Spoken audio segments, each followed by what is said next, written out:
बिस्मिल्लाहिर्रहमानिर्रहीम।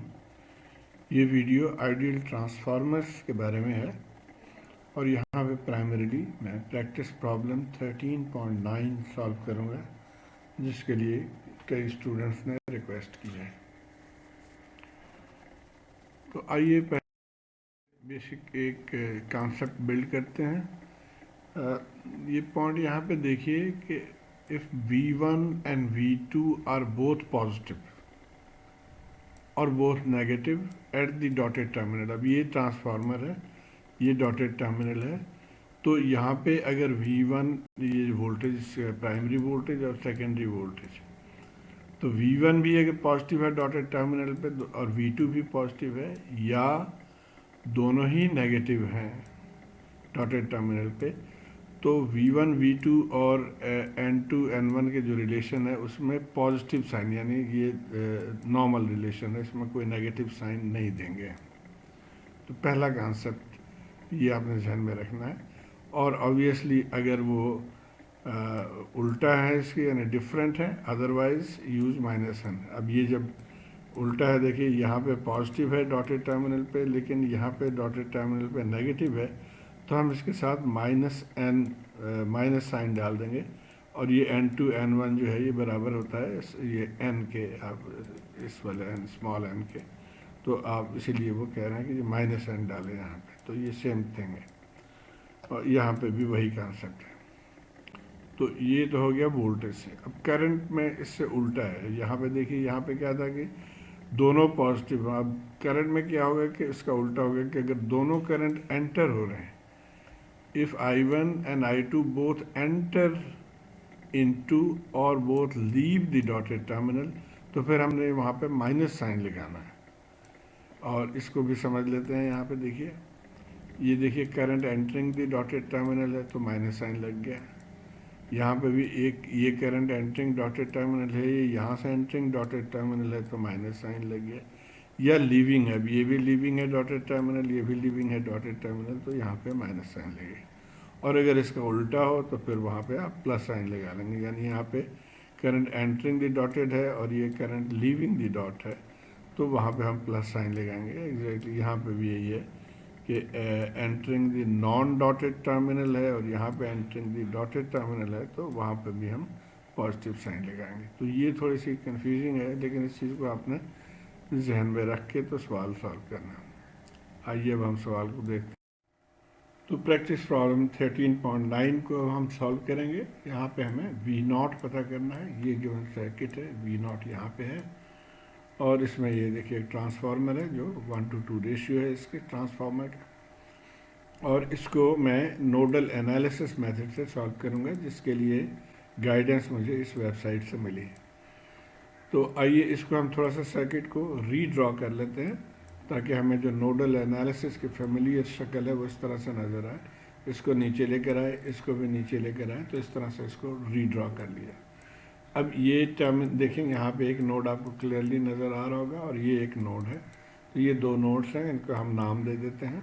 इसको A कहते हैं और एक को B कहते हैं। तो ये दो नोड्स हो गए हमारे पास। अब हमने क्या करना है कि यहाँ पे जो वोल्टेजेस है उनको इसके क्रॉस और ये V1 V2 वोल्टेजेस लिखना है। लेकिन उसके लिए एक बेहतर तरीका ये है कि बजाय कि हम स्ट्रेट अवे V1 V2 लिखें और ऊपर पॉजिटिव दोनों के टर्मिनल्स और नीचे दोनों के नेगेटिव हों, हम इसको फॉलो करेंगे, इस कानून को। ये कह रहा है कि V1 and V2 are both positive at the dotted terminal, then use +n। +n क्या होता है? टर्न रेशियो होता है एक्चुअली। तो यानी अगर ये पॉजिटिव यहाँ पे हो और V2 पॉजिटिव यहाँ पे हो, तो फिर हमें जो रेशियो है उसमें हमें माइनस साइन लिखने की ज़रूरत नहीं पड़ेगी, प्लस साइन ही लिखेंगे। तो हम उसको फॉलो करेंगे। तो अब हमारा सर्किट कुछ इस तरह से हो जाएगा कि ये V1 हो गया इसके ऊपर पॉजिटिव डॉट की तरफ, और V2 जो है उसके डॉट की तरफ ये पॉजिटिव हमने लिख लिया। तो अब हमें रेशियो लेने में आसानी हो जाएगी। अच्छा, इसके अलावा हम जो है ये वोल्टेज टर्मिनल्स को नाम दे देंगे। ये नोडल वोल्टेज यहाँ पे आमतौर पे तो हम इसको VA लिखते हैं, लेकिन यहाँ पे देखिए कि V1 ही all up to this point V1 है, तो इसीलिए हम इसको वी ए के बजाय V1 लिख लेंगे। हाँ, अलबत्ते यहाँ पे हम VB लिख लेंगे, तो ये वोल्टेज VB हो गया। तो अब ये हमने वोल्टेजेस लिख लिए। अब यहाँ इस सर्किट में एक्चुअली बहुत सारे वेरिएबल्स आ जाते हैं। हम कोशिश करेंगे कि वेरिएबल्स मिनिमाइज कर लें। तो V2 को इन टर्म्स ऑफ V1 हम लिख सकते हैं, हमें ट्रांसफार्मर रेशियो पता है, तो ये रिलेशन अब हम यहाँ भी यूज़ करेंगे। V1 over V2 is equal to 1/2, और हमने चूँकि ये डायरेक्शन इस तरह से लिया इस कानून के मुताबिक, तो अब यहाँ पे हमें माइनस लगाने की ज़रूरत नहीं है, सिर्फ ये प्लस रहेगा। तो अब इस रिलेशन से हमारा V2 जो है वो 2V1 के बराबर हो गया। तो इस V2 को हम रिप्लेस कर देंगे विद 2V1, तो यहाँ 2V1 के साथ हो गया। तो ये हमारे वोल्टेज रिलेशन जो है वो हमने यहाँ पे लिख लिए। अब हम करंट रिलेशन देखते हैं अगले स्लाइड में। ओके, तो हम यहाँ पे थे और अब हम करंट रिलेशंस देखेंगे। तो इसके लिए हम पहले करंट, हमने इस चीज़ को अगेन जहन में रखना है। अब करंट के केस में उल्टा होता है कि अगर बोथ एंटर इनटू और leave the dotted terminals then you have to use minus sign. तो हम यहाँ पे भी कोशिश करेंगे करंट डायरेक्शन में ऐसे लें कि हमें प्लस साइन ही आ जाए, ताकि माइनस के चक्कर में हम ना पड़े। तो उसके लिए देखिए, हम एक करंट तो हम यहाँ पे I1 को हम ले रहे हैं जो एंटरिंग द डॉटेड हो गया, लेकिन I2 की direction entering the non dotted terminal है। तो इसलिए अब इन दोनों के आपस में जो रिलेशन है उसमें भी पॉजिटिव साइन ही हम यूज़ करेंगे, नेगेटिव की ज़रूरत नहीं। अच्छा, ये लिख लिया। अब यहाँ पे भी हम जैसे हमने यहाँ पे सिंप्लीफाई किया था कि V2 को इन टर्म्स ऑफ V1 लिख लिया था, इसी तरह हम I2 को इन टर्म्स ऑफ I1 लिख लेंगे। अब ये करंट वोल्टेज रेशियो अगर दोगुना है तो करंट रेशियो उसका आधा हो जाता है, हाफ हो जाएगा, उल्टा होता है। तो I2 की जगह पे हम I1/2 लिख लेंगे। तो ये हमने इसके जगह पे I1/2 लिख लिया। अब हम हमारा सर्किट जो है वो कंप्लीट है। अब यहाँ से हम बाई KVL KCL इक्वेशंस वगैरह से हम इसको सॉल्व करने की कोशिश करेंगे नोडल इक्वेशन से। तो आइए हम नोडल इक्वेशंस लिखते हैं। पहले हम नोड ए पे, आप देखिए एक करंट ये है एंटरिंग, ये लीविंग है, और यहाँ से भी करंट लीविंग है। तो हम इक्वेशन कुछ इस तरह से लिख सकते हैं कि 120 माइनस V1 डिवाइडेड बाई 4, ये इस करंट के लिए हो गया। ये करंट I1 है, यहाँ पे वोल्टेज हम नहीं लिख सकते इन टर्म्स ऑफ वोल्टेज, तो I1 ही रखेंगे इसको।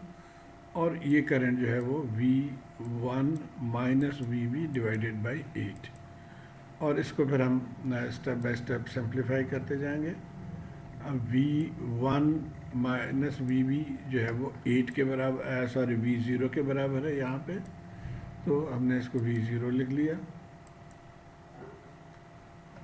8 से मल्टीप्लाई कर दिया और इसको सिंप्लीफाई कर लिया। तो ये हमारा इक्वेशन नंबर 1 आ गया। अब यहाँ पे 3 वेरिएबल्स हैं, देखिए V0 है, V1 है और I1 है। नोड ए का इक्वेशन हो गया। अब आ जाते हैं हम नोड बी पे। तो नोड बी पे भी आप देखिए, जो ये है करंट एंटरिंग V0/8, एक करंट लीविंग ये है I1/2, और एक करंट ये है VB/8।